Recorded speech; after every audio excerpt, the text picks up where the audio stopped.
And hello, welcome back to ZachTalksHawks. My name is Zach, and here we talk a lot of Seahawks football. But unfortunately, this week back is not going to be one of a very happy video.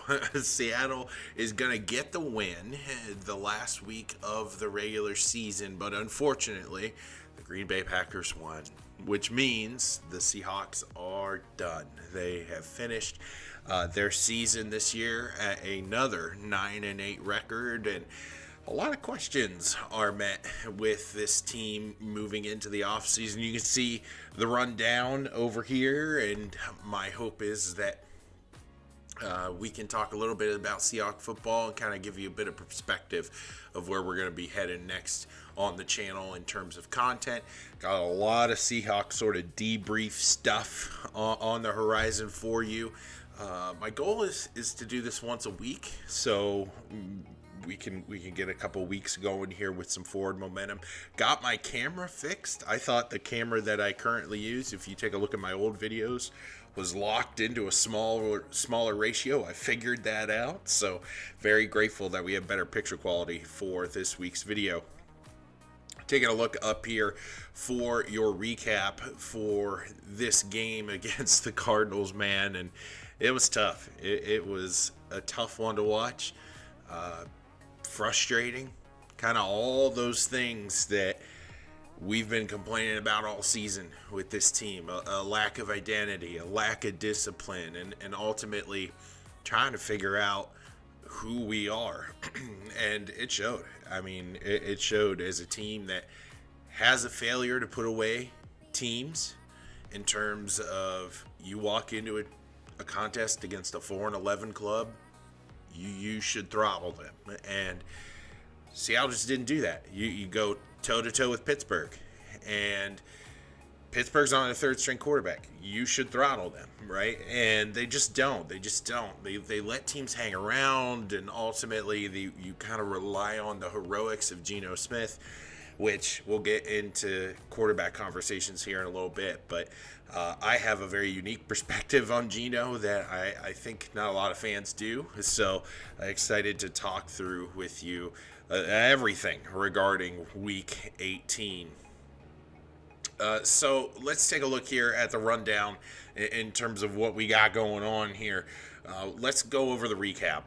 Seattle wins what eventually becomes a meaningless game against Kyler Murray and the Arizona Cardinals. It is a contest in which we sort of figured was going to be meaningless by the end of the game, just based on the pacing of our game plus the Packers, sort of how quick that game went. And it was about right in the beginning of the fourth quarter when folks started to figure out, okay, the Bears aren't going to be able to pull this one out. Seattle's season is over. And I will say this, whether it was talked about in the locker room in terms of press clippings or it's the actual feeling of the team, Geno Smith at the end of the game talked in his post-game presser about how their circumstances should not define their effort. And I saw that from this team today. You know, you're in a scrappy game against a team that wants to knock you off, and they were in a dogfight. But even when they knew, and folks say, well, we weren't looking at the scoreboard. I don't believe that for a second. You're competitors. You want to go into the playoffs swinging. When it says Packers win, lesser teams, I think, fold. Lesser teams, I think, would just give up, throw in the towel. You know, our defense fought really hard. Arizona missed a couple kicks late down the stretch. Pete said in his presser, you know, they practiced that in terms of being super competitive on blocking kicks, being disruptive in the kicking game. And I see that from this team. There's a lot of teams in the NFL, man, that are just really, really boring when it comes to blocking kicks and their effort when it comes to that. Not Seattle. Even if it's like a gimme, you get to see folks who are really charging the ball and trying really hard. And that resulted in a 2-for-4 game from Matt Prater, who is arguably one of the better kickers we've been able to watch as fans. So going through it, let's take a look at the offense. Geno, 16 to 28, 189 yards, 2 touchdowns. Leads the final drive. Rainbow in the back of the end zone.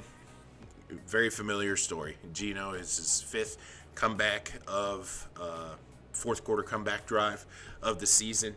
That is a new NFL record. Drew Lock got one this year. And this team just sort of lives and dies by that, man. The ability to get the win at the very end of the game. And Geno rose to the occasion. He didn't throw an interception. He was pretty mobile in the pocket. He kept the ball safe. Taking a look, he had 3 rushes for 28 yards. That big 21-yard rush down the sideline right before half in order to get Seattle points. That was big. I mean, 2-for-1 opportunity, and Geno's doing everything possible to get Seattle in a good position. I thought Geno played a pretty good game today. The game plan is really what hinders this team. And you look no further, man, than the rushing game. Kenneth Walker, 17 carries, 78 yards. Not bad. Zach Charbonnet, 5 rushes for 32 yards. If your running backs are putting up those kinds of numbers, why aren't you running it down this Arizona team's throat all game long? That's the frustrating part for me. Between 2 running backs, you get 100 yards. Some people might look at that as a success, but to a team who over years and years have said, we are going to run the ball, we are going to do everything we can to prioritize the run. That's a below average day, and it's become very familiar with this team. No receiver had more than 3 catches the whole game. Disley finally caught a touchdown this year. Probably going to see him walk in free agency. You don't really see bringing him back, especially with Colby Parkinson, man. He's really sort of emerged as a safety valve for Geno. And I've really enjoyed... I've been a huge Colby Parkinson fan for quite a long time. But the passing game, just pretty sporadic. DK had, 6 targets. He had 1 catch. He had 1 catch the whole day. What are you doing? It's frustrating. It's frustrating. This team is extremely frustrating. They don't have a running attack. They have a quarterback who I'm going to get into in just a little bit. They have a electric wide receiver core. You have DK Metcalf, JSN, and Tyler Lockett. Those 3 guys together are arguably one of the top, 5 trio of best receiving cores in the league. And yet you still cannot produce in the passing game like some of these teams that they're throwing it all around the yard. Man, just pick an identity. Just pick an identity. Oh, and I can tell you where there's not one. On the defense. Look no further than James Conner. 27 carries, 150 yards, and a touchdown.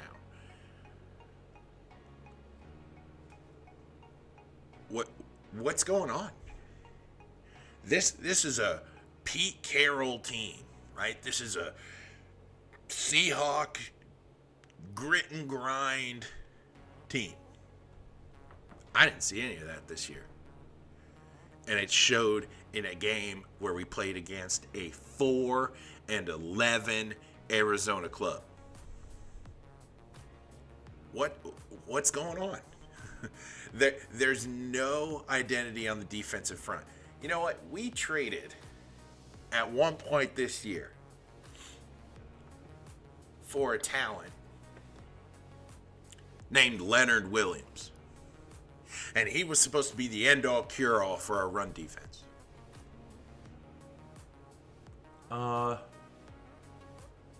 7 tackles, 1 TFL. Where is he? And it all comes back to who we are as a defense. Man, when this team was a 4-3 defense, put 4 down linemen, run with 3 linebackers, put 2 safeties up top, trust them. man, it was hard to run the ball against the Seahawks. But a few years ago, Pete Carroll and the gang decided we don't want to do that anymore. We want to go into this hybrid 3-4, bring down a safety sometimes to play linebacker, and Jamal Adams. We can see how great that turned out. They cannot stop the run. You run a 3-4 in hopes that your pass rush gets home, not to stop the run. And yet, the philosophy we always hear from this team is, we're going to be gritty up front. We're going to stop the run. That really hasn't worked for you. Unfortunately, now, looking in retrospect, Seattle won the game. Seattle won the game because Matt Prater missed 2 field goals. And Geno Smith has this innate ability to just catch fire down the stretch. Congrats. I mean, let's talk about it. 9-8 season once again. It's pitiful. It's pitiful. This team is a perennial playoff team. And for 2 years in a row, they have finished 9-8, have had back-to-back abysmal running attack and abysmal rush defense. Defense in general. And you have to rely on help the last week of the season.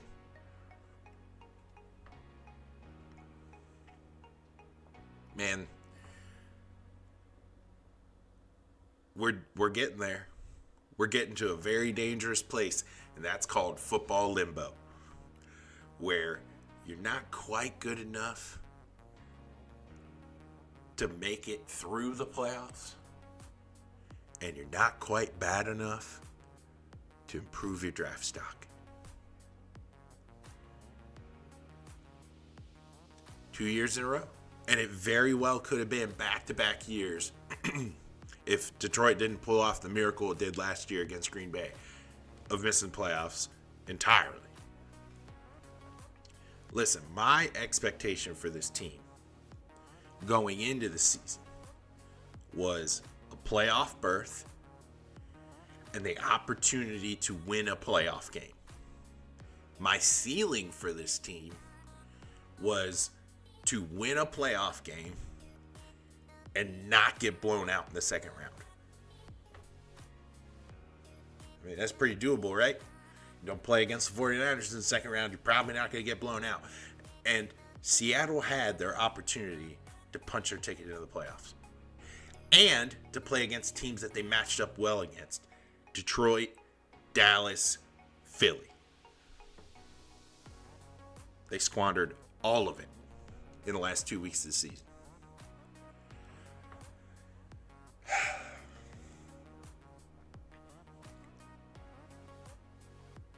This team's got to go through an overhaul. And there's another video on the horizon for that. But in my opinion, man, they are teetering on football limbo. And that is the worst place to be. It's the worst place to be. You're not competing for a division. Division's not weak enough, right? We're not in the NFC South. We're the NFC West. And so you have the 49ers, who apparently can have Sam Darnold as their quarterback and perform well. So Shanahan's got some voodoo magic going on up there, or anybody can be their quarterback as long as they're a quarterback and perform well. And you got the Rams, who were supposed to be bad this season, bounce back in a big way. And I'm not too sure next year if Arizona's going to be the pushover. Played Seattle pretty tough. That team loves their head coach. Seems like they're going to be fighting for him for a long time. So where do we go from here? A 9-8 season. You win the last game of the year so that you don't have a losing season. Listen.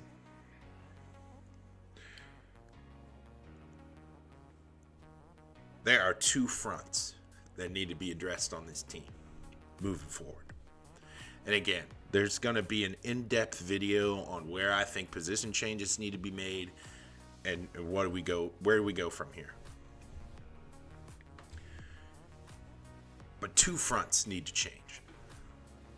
One is the character of the football team. There were two things that happened at the end of this game that got me disgusted. One was the celebration as the teams were running onto the field by Tariq Woolen. Now, if you haven't kept up with Seahawks football and you're just here watching the channel for the first time, please like, comment, and subscribe. But there's a clip floating around. After the game, Tariq Woolen celebrates in a way that it's profane. It is disgusting. And Woolen has not had a good year. He's been benched. He has been sat down because of his lack of discipline on the defensive side of the ball. And in that moment at the end of the game, again, you can go look it up. I'm not going to pull it up here on the channel. You could probably see what the coaches are dealing with in terms of character. Just an immature guy. Now he's young. It's his second year in the league. Should have won Defensive Rookie of the Year last year.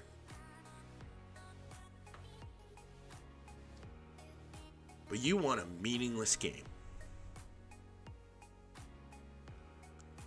And you gesture towards the Arizona bench and the Arizona fans. In a year in which you have been on and off the field because of your performance, and probably because of your character. I can make that inference now because I've seen how you react. Man, that's just one thing. Devin Bush. I was real big on Devin Bush this season. And to be fair, I think Devin Bush is a really good talent that has a lot of upside in a position group that needs some thought, right? Jordan Brooks is always hurt. Bobby's getting old, although they better keep Bobby. He seems to be the only one that can wrangle him in. And running this 3-4, you need talented linebackers. Devin Bush is pretty quick. Needs to work on his tackling. But ultimately, he does a late hit on Kyler Murray. Late in the ballgame. Late hit. Bad hit. Kyler actually had to step out at one point. And Devin Bush gets into a skirmish with the Arizona defense, or the Arizona offense. He goes, hit me.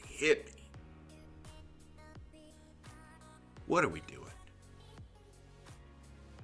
What are we doing? This is a game that I think at that point, you know, you're not going to make the playoffs.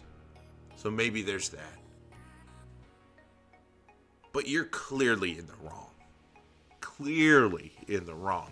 And yet, it takes Bobby Wagner to grab him by the scruff and get in his face and yell at him. And Devin Bush is yelling at Bobby right back.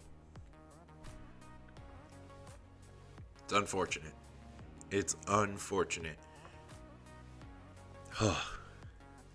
And after the game, Cigar Gate. It's been floating around Twitter. I hate seeing it. They said it's for Julian Love's kids. Pete even mentioned it into his conference. He wasn't even quite sure why they were doing it. But there were a number of people on the defensive unit posing for pictures after the game, smoking cigars. For what? You're going home. You won a meaningless game. And yet, this is the character of this team. There's a time and place for everything. That's not the time, nor the place, to be doing that. And yet, people found it appropriate to do that. The character of this team needs to change. And also, where do we go from here? It's not just the character of the players, it's also the character of the coaches. We'll get into that in another video. But it's also the identity of the team. You know, the identity of this team needs to change. I don't even know what you're changing from. What does Seattle do well on offense? Geno snatches victory out of the jaws of defeat. Probably more now than when he doesn't. Other than that, there's no identity here. Went third quarter without scoring any points. Where's your halftime adjustments? What are you doing? Defensively, you don't do anything good. This team cannot stop the run. This team is, I thought, stacked at corner. Now with Tariq Woolen doing what he does. Trey Brown tries, but he's not the answer. Michael Jackson's not the answer. It's got to be Woolen. He's got to step up. And Witherspoon, he's shown really good flashes this season. But unless if he gets a number 2, you ain't stopping the pass because the linebackers sure can't. Bobby Wagner led the league in tackles this season. You know what that tells me? He couldn't stop the run, and Bobby gave up a lot of passes over the middle. You know who should be leading the tackle race in the NFL?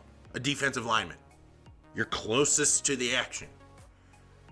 If you're a corner and you lead that stat, you give up too many throws. If you're a linebacker that leads that stat, you failed in the running game. They got to you. Not you personally failing, but the line in front of you failed. And you've given up too many passes over the middle. And if you're a defensive lineman that wins that stat, good. Because you are the closest to the action. I hate how many times it's been brought up. This is Bobby Wagner's third time winning the tackle award. Pass rush ain't getting home. Defensive line ain't stopping the run. That's why they're getting to Bobby Wagner. And Bobby's not breaking up passes over the middle. People catch passes over the middle, boom, he's there. Now granted, when he gets there, you're not getting away from him. He's a sure tackler. He's a great leader. He's done everything we've asked him to do. This isn't an indictment on Bobby Wagner other than the fact he's soft on pass coverage. But man, offensively and defensively, you have to find an identity. What do you do well? What are you trying to accomplish? It's just not there right now. It just is so lacking. The offense in creativity, in vision, in determination of being a run-first team. Defense, my goodness, can't do anything really. Julian Love was a nice bright spot towards the end of the season, but that's only because we got Jamal Adams to be ticked off enough at the team. He's not trying anymore. It's a lot of work to do, and we're gonna cover that in another video. I'm planning to go over a season recap with you guys, just going over each game, saying, you know, what went right, what went wrong, giving like a big scope overview. a broader, longer video on that topic. Talking about free agency, talking about where we go from here in terms of personnel changes. Is Pete staying? Is he going? I think he's staying. What do you do with Shane Waldron? What do you do with Clint Hurd? And my hope is that this year is a wake-up call for this team. Because, man, you can't hang out in limbo too long. You're going to be stuck there a long time. Ask the Detroit Lions. Ask the Cleveland Browns. Ask the Minnesota Vikings how limbo treats them. 30 years without winning an NFC North title. Is this where we want to be? Or are we willing to look at the team with all of its faults and go, there needs to be changes from top to bottom? I'm excited to talk to you about all those things in the future. I hope that you're doing well. I'm excited to get back to making content here on the channel. Old camera works, so now picture quality is great. Super excited to get this new setup all honed in.